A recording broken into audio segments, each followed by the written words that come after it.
Ignacio Ruiz Jarabo, exdirector de la Agencia Tributaria. ¿Qué tal? Buenas noches.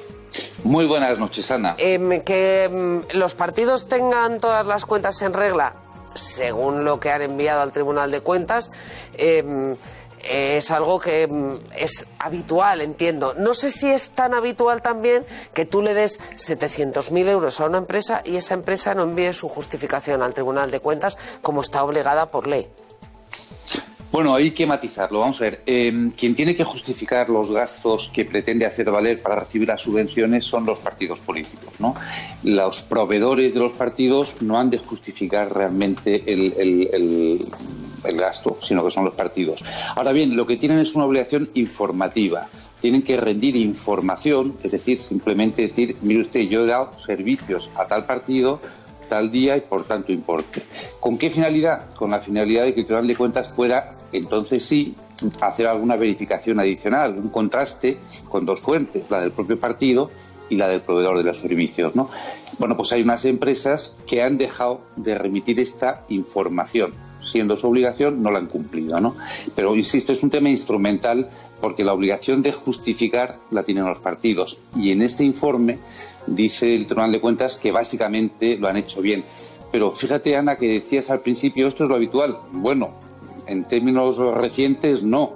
Basta recordar que el informe último, el anterior a este del Tribunal de Cuentas, que se refería a las primeras elecciones de 2019, ponía de manifiesto un incumplimiento gravísimo por parte de un partido político, que era Podemos, al que parecía que había presentado primero 300.000 euros sin ningún tipo de justificación como gastos presuntamente realizados y luego 133.000 euros con una justificación falsa, es decir, con una factura que entonces era presumiblemente falsa y que, a juzgar por la investigación judicial que está en marcha, a juzgar por el informe que a petición del tribunal o a requerimiento del juez ha hecho la UDEF, la Unidad Especializada en Temas Económicos y Financieros de la Policía Nacional, pues se ha confirmado que efectivamente es una factura falsa, que el servicio no se pudo prestar. Es la famosa Sociedad Neurona, que se constituyó prácticamente simultáneamente al supuesto realización del servicio, que no tenía ni ha tenido nunca empleados y que lo único que presentó tiempo después, ya requerido por el juez, fue una factura de Neurona Podemos, que según de Neurona México, que según la propia UDEF, en su investigación pericial, tampoco ha tenido nunca empleados y también había sido constituida recientemente, ¿no? Luego, por tanto, eso está pendiente sub iudice, está pendiente de que el juez decida, pero es un hecho gravísimo porque es factura falsa, justificación fraudulenta para alcanzar una subvención de manera indebida, ¿no? La gravedad es enorme. Por eso que esta vez el tribunal no haya apreciado este tipo de irregularidades sí constituye una novedad. Bueno, sí, es verdad. En el último informe de fiscalización fue el gran titular las cuentas de Podemos. No sé si es casualidad o si tiene algo que ver o si nos puede hacer... no sé si utilizar la palabra sospechar es un término muy duro. Que sea Podemos precisamente el partido político que tenga más gastos de empresas que no han justificado, porque son casi 800.000 euros. Después hay salvedades en todas las cuentas. Pues si esto lo ha imputado usted a gastos electorales y resulta que no es y lo tiene que poner en otra partida. Pero son cosas en Podemos y en el resto de los partidos muy menores. Claro, pero insisto, el tribunal no ha apreciado que estén sin justificar los 800.000 euros. Si no, lo habría dicho así y el tema tendría de nuevo una gravedad como lo tuvo la del año anterior respecto a Neurona, ¿no? No hay tal falta de justificación, simplemente que una empresa proveedora de Podemos ha incumplido una obligación de carácter informativo que tiene una finalidad instrumental para los trabajos de fiscalización del tribunal. Por tanto, lo señala y a lo mejor es posible que por haber incumplido esa obligación de información esa empresa sea acreedora a una sanción administrativa, ¿no? Pero insisto, no quiere decir que esos 800.000 euros estén pendientes de justificar. El tribunal no lo ha dicho. Que le ponga el Tribunal de Cuentas una sanción a Facebook, no sé qué recorrido tendrá, porque es la que más gastos sin justificar tiene en todo el informe del Tribunal de Cuentas. Bueno, pues el recorrido es la penalización económica de esa posible sanción. No tiene más, ¿no? Y seguro que en las próximas elecciones no se le olvidará rendir esa información al tribunal, ¿no? Ni a ella ni a los otros proveedores como han sido la cadena SER o la Feria de Valencia, etcétera, ¿no? Pero insisto, es importante, nada que ver con la gravedad del anterior informe de fiscalización. Bueno, gravedad de tal dimensión que el tema está investigándose hoy en un juzgado penal. Ignacio Camacho, eso le ha hecho mucho daño a la imagen de Podemos, esa fiscalización de sus cuentas, ese caso de Neurona que sigue bajo investigación judicial, sin ninguna duda. Sí, hay que reconocer que hasta ahora los diferentes casos judiciales en los que se ha visto muerto Podemos no se han sustanciado con ninguna condena. Pero es verdad que entre el caso Neurona, de las consultoras, el menudeo del crowdfunding, los microcréditos, etcétera, toda la financiación electoral de Podemos, denunciada en algunos casos por ex militantes y ex trabajadores del partido, está envuelta en ciertas nebulosas que contrastan mucho con sus proclamas regeneracionistas, ¿no?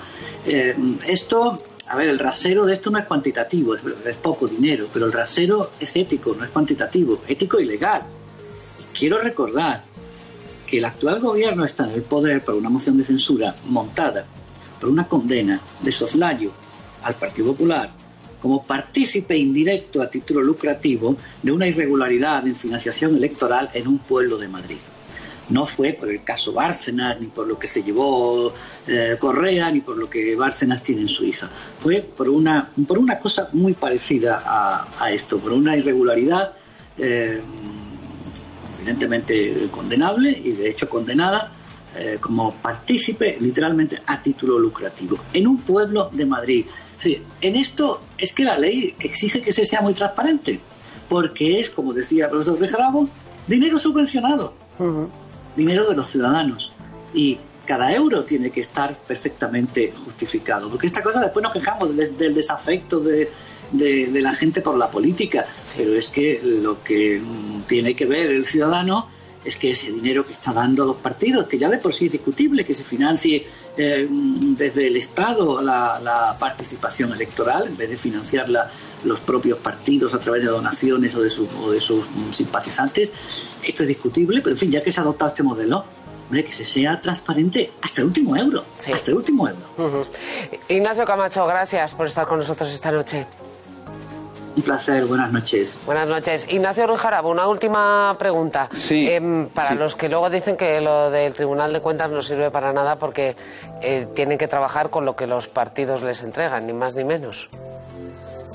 Bueno, todo órgano fiscalizador, en principio, también la intervención general y también las auditorías privadas cuando auditan a empresas privadas, ¿no?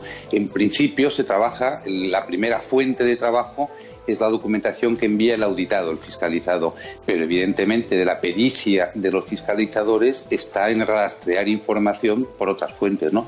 De hecho, lo que estamos comentando es la posibilidad de tener, gracias a la información, a la obligación informativa que tenía Facebook, que ha incumplido, pues el tribunal podía acceder a los datos directamente de Facebook para contrastar con lo que declaraba Podemos, ¿no? Es decir, por supuesto que se parte de lo declarado por el fiscalizado, pero luego efectivamente hay otras fuentes de información adicionales. Y subrayar muy rápidamente lo que decía, que estoy de acuerdo con Ignacio Camacho, aquí la trascendencia cualitativa es enorme, ¿no? Es decir, lo que ocurrió fue, si todo lo confirma así el juez Escalonilla, es una falsedad en documento mercantil, que es un delito tipificado en el Código Penal, ¿no? Pero es que además esta factura falsa, esa falsedad en documento mercantil, se hace con otra finalidad defraudatoria, que es recibir indebidamente una subvención por un gasto que realmente no se produjo. Es decir, la gravedad es enorme y mucho más allá de los 133.000 euros que fueron los presuntamente defraudados. ¿Qué tal? Buenas noches.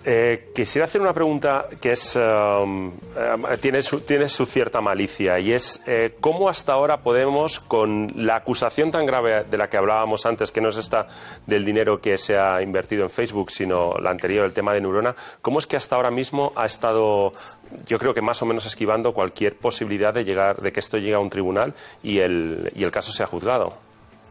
No, el caso está en un tribunal, en el juzgado de instrucción número 42, y está en manos del magistrado juez Escalonilla, que es el que requirió el informe pericial por parte de la UDEF.